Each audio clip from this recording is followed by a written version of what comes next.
You're listening to Mike and Rob's SmackDown Self-Destruction on the AngryMarks Podcast Network. I am your host, Mike Poulin, and I am joined every week by my co-host, Rob Fields. What's going on? Not much. All right. Quite a show we had today. Yes, a lot. We've got a lot here. We start in the ring with Daniel Bryan, and he is going to host a Divas Forum. Or at least try to. Yes, the Divas title, or the women's title match on SmackDown for Backlash. There's also going to be a 6-woman tag later on in the show.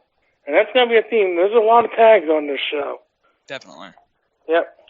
And I didn't think this segment this segment started off fine, with Becky Lynch coming out and talking, and... Yeah, things running as they should be. And then Natty comes out and says, I thought I was going to get rid of you after the draft, and, and makes fun of her hair color, and that's where it got bad, because then you got everybody else coming out, and, just going through, and almost like all three heels bicker with each other, and then Natty's like, wait a minute, she's trying to play us against each other. Becky's trying to play us against each other, despite the fact that they pretty much all started arguing with each other. Yeah, they're trying to turn to a similar enemy in all the face divas. So where we have Becky pinned into the corner, Naomi and then Nikki Bella rush out to her aid. I don't think fans are buying Nikki as a face. Well, they're just putting her on that side for now. Right. Until I think she's winning Sunday, but we'll get to that when we talk Backlash. Right. But we kick off the show with The Miz and Apollo Crews with Dolph Ziggler on commentary. This was a better match than their SummerSlam match. Definitely, yeah. They got a little bit more time if they wouldn't have had commercial in the middle of there. Mm-hmm. Apollo does a nice moonsault off the apron before we go to commercial, and then we have the, towards the end, the Miz rolls out and goes after Dolph, that spot where, they go after each other, which I thought was going to just lead to a count-out finish. Maybe, Dolph wins or Miz gets counted out because he's, over there talking to Dolph, and Dolph then Miz pushes Dolph into Apollo, who hits the ring post, and then Miz hits skull-crushing finale on Apollo for the win, and then Dolph goes in and clears the ring, and is in there with the IC belt, and they tease Miz going to get it, but Maurice does instead, and Ziggler's upset with that, because he's like, Miz, you should come in here and get it. Also, Dolph was on Talking Smack tonight, I guess, and which I didn't see. Yeah, I didn't get to catch up with that one tonight. But I do want to go back and correct you and say that Miz pushed Apollo into Dolph, not Dolph into Apollo. Oh, yep, okay, that is correct. That did happen. That whole finish was kind of a mess to begin with, but... Yeah. Never mind. But once again, Dolph is... real quick. Once again, Dolph is trying to push this whole Miz is a coward thing upward, and we're just left with that. So after that, I believe... Still to come, we have Ambrose and AJ who are going to have a confrontation at the end of the show. And the next match was the... Did we have the Miz segment backstage before the next match, or was that after? The Miz segment was before. Yes, the Miz, Daniel Bryan and Shane are talking, and the Miz comes out and comes in and says that he's the most important champion on SmackDown, which I like the fact that both brands are trying to put some importance on the mid-card titles right now, more so than the World, which probably isn't that good, but also it's not terrible logic, too. Right. They're trying to make both mid-card belts seem important, even though apparently Rusev's going to be gone for the next 3 weeks. Right. But yeah, they have that, and then I think we have a Bray promo, or is that later? What's that? The Bray promo. The Bray promo, I think that came after. No, that was before. I forget what this was about because it's a Bray promo, but it was about hyping the match with Orton. We heard from Orton later in the show. Yeah, Bray basically says that Randy is no longer the Predator and that he is actually the Predator. Right, and then There's rumors that Luke Harper might be coming back. I could see that possibly happening Sunday, but we'll talk about that when we get to it. Right. What was next? Because I know it was the tag team stuff. Was it the women's stuff next? Yes, it is the women's stuff next. Yes, the 6-woman tag, the same one that we saw at SummerSlam, except reverse the rules of Nikki and Carmella. Right. And I don't like. I watched this in and out. I didn't see much of this match. Yeah, to me, it wasn't anything that really drew my attention. It was an overly strung match. Like, it went on for a bit longer than it should have. It ended to a commercial. They really don't have much. We talked about it a little bit last week, but like SmackDown really doesn't have much. So, it's a 2-hour show, but this went through a commercial. And yeah, I think did the heels win here? Yes, they did. Yeah. And next is the Orton promo, I think, where we have, Orton talking about Bray, and I didn't see much of this either, which I'm not very helpful. I'm not very helpful tonight. That's all right.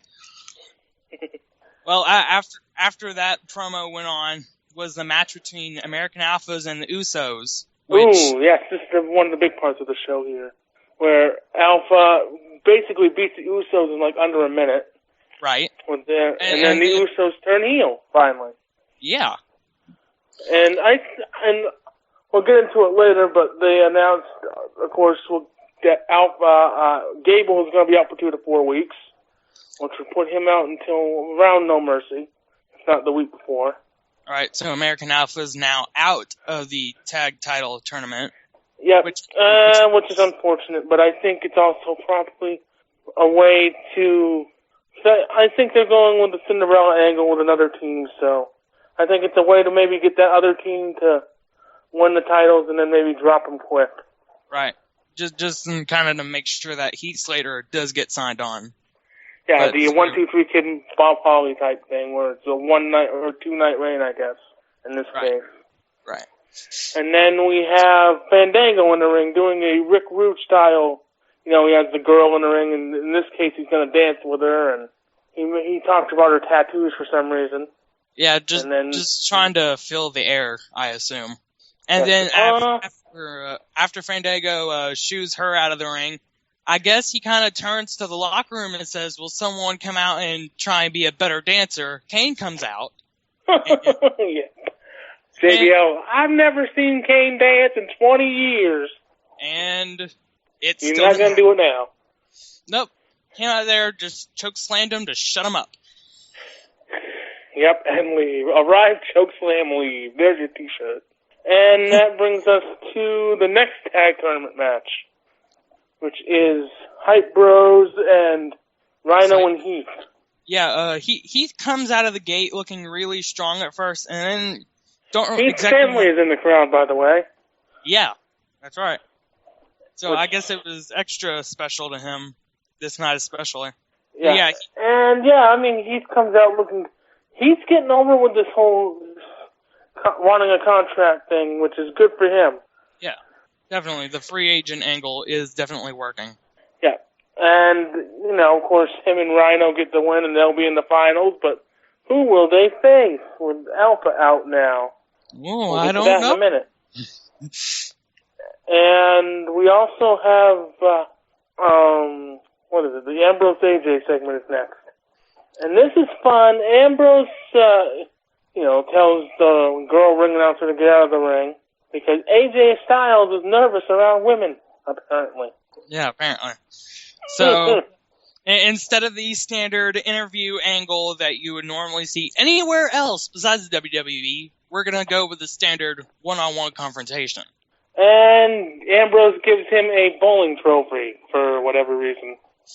Because this is the closest you're going to get to a trophy. Because you ain't taking a belt from me. Yes, and quote from him, it's the only trophy you will ever get from me. And then after that, they go back to the clip of the old ropes to the nest shot from last week. And Styles is apparently really mad about that. Doesn't like it when people are playing it. You saw him in... and of course throughout the night we saw AJ He abused the stagehand during the Renee Young segment in the beginning of the night. Broke his microphone or whatever it was. Or threatened to. And then, he broke a picture or something. He broke a phone because he thought that a couple of other guys backstage were taking pictures of him, where they were actually looking at pictures of the dude's family. So AJ Styles goes off, throws the phone across the hall, and continues his face that runs the place deal. Yeah. And, of course, the segment ends with Styles kicking Ambrose in the nuts. And that's how we end the show. Right. For whatever reason. And of course, we got Dean playing on to what Enzo Amore did with John Cena back at Battleground with the whole soccer mom joke. Also, when did Ambrose beat AJ? I'm not sure I remember that. Unless that happened before they were in the company. It was sometime before WrestleMania. I know that for sure. Okay, so I don't remember that. Anyway, and that's this week's SmackDown. But we have a pay-per-view. We have another show to preview here, and that is Backlash. Yes, Backlash. First split show for SmackDown. Ew, what a card this is. We start with the Usos and the Hype Bros, and the winner will face Rhino and Heath. This seems like a layup for the Usos. Just a new heel team, and they get the win here. All right, so that's what they've come up with? Yeah. Instead of maybe putting all the other teams that were other than, Rhino and Heath, maybe putting all the other teams in turmoil and doing that for 20 minutes of the show. Okay, that makes sense. We have the six-pack elimination match for the women's title, which is Nikki Bella, Becky, Natty, Carmella, Alexa, and Naomi. Which apparently is an elimination which they've never done with a six-pack challenge. It's usually just one fall. Well, I guess they're trying to create a little bit more excitement and stretching out the show. And fill time, I would guess. Yeah. So, but I'm guessing either Nikki gets it or maybe they give it to Becky. Yeah, I'm thinking that they're gonna give it to Nikki, but I'm kind of hoping they give it to Becky. I'm thinking Nikki, and maybe Nikki, and then she transitions it over to the dreaded, inevitable Eva Marie title run for a little bit. Oh yeah. And then Becky's the one to beat her. All right. We have The Miz and Dolph Ziggler, and this is one of those ones where, if something like a time limit existed nowadays, this is one of those ones where it seems like they could make another feud out of this because they really have nothing else for Miz as the IC champion right now. Yeah, most of the matches they've been giving him as of recently have just been one and dones. Yeah, they have nothing for. They don't have enough baby faces right now to put mid-card faces right now to put him against right at this point. Right, and they're still trying to build up all the characters in the new show. Yeah, and here's the problem here is that you don't want Miz to lose, but maybe you want to keep this going a little bit because you're supposed to be building Miz as this. He's the second heel on the show there, next to AJ. Right. And you want to build him as that, but do you want Dolph Ziggler to lose again? Really? No, I'm kind of going for Dolph on this one, and see if maybe they can get a little bit of an extended rivalry, so they can actually figure their stuff out. At least for a couple months here, Dolph wins and they get the mandatory rematch, and maybe that's where Miz wins it back. And then if they don't do Dolph, I have a feeling if they don't push Cena back in the title picture for the next pay-per-view or the next show here, that they'll put him in the IC picture with Miz, which could do wonders for that. That'll be really interesting. That's like the one title that John Cena hasn't gone after yet. So that would be an interesting title picture to put him in. Yeah, and plus if you want someone to defeat him, defeat Miz, you gotta, and honestly, you gotta do it, kind of Warrior Honky Tonk Man style where Miz shoots off his mouth and just gets beat up in like less than 5 minutes or something. Yeah. Which brings us to Bray Wyatt and Randy Orton, which I believe is a first time ever, unless you count house shows. Yeah, I guess so. I can't think of course, who needs it more here? On who needs it more? I haven't seen Bray too much winning, unless I've missed something. I know the last match of the Wyatt family, they beat the New Day, but yes, as a single, I haven't seen Bray win in a long time. Yeah, I mean, other than that one, just singles action. He needs to get like a singles image back up. And then maybe you have another match at No Mercy. Right.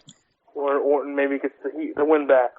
And then I believe that will leave us to the tag title picture, which we talked about earlier shows, and he's got other fish to fry right now, and they don't. I mean, yeah, they could probably use him on SmackDown because like SmackDown doesn't really have a big name guy other than Orton right now. Right. So they could use him ratings wise, but I mean, what does it accomplish by having him come back and just get the belt back and and then what do you do? Because, again, you don't have any heels built to face Cena right now. Because SmackDown doesn't really have a big roster at the moment. Right, and where they're signing up all these other people, they're trying to work on beefing up their roster, but it's just too far in between at this point. And you're also signing, Kurt Hawkins and Rhino and these people that are basically there to help out, the young guys. Yeah, just like a little bit of back-end support. Yeah, you're not signing like guys from NXT because right now you don't want to really pluck any more guys from there quite yet. They have their own thing settled out right now. Like they've got all the active rivalries going on, except maybe with where they just got done with what is it? Where they got done with the women's title match between Bayley and Asuka, where they just drafted up Bayley. Right. So I mean, you don't really want to pluck anyone up from that system, especially since a few of them are going to be coming up when they start the cruiserweight thing over on Raw here in a couple weeks. Right. So basically, they got to leave NXT where they are right now. They can start bringing up talent, and then once they're all settled in, they can start circulating the stars that they see fit over onto the main roster, however long that may take. Right. But I wouldn't count on seeing any NXT stars not until after Mania, I would think, as they do every year. Right. Because you don't really want to do it right now because there's stuff going on. And I think that might be all we've got for this week. Yep, seems like it. Yep. So we will talk to you guys all next week with the recap of Backlash and, of course,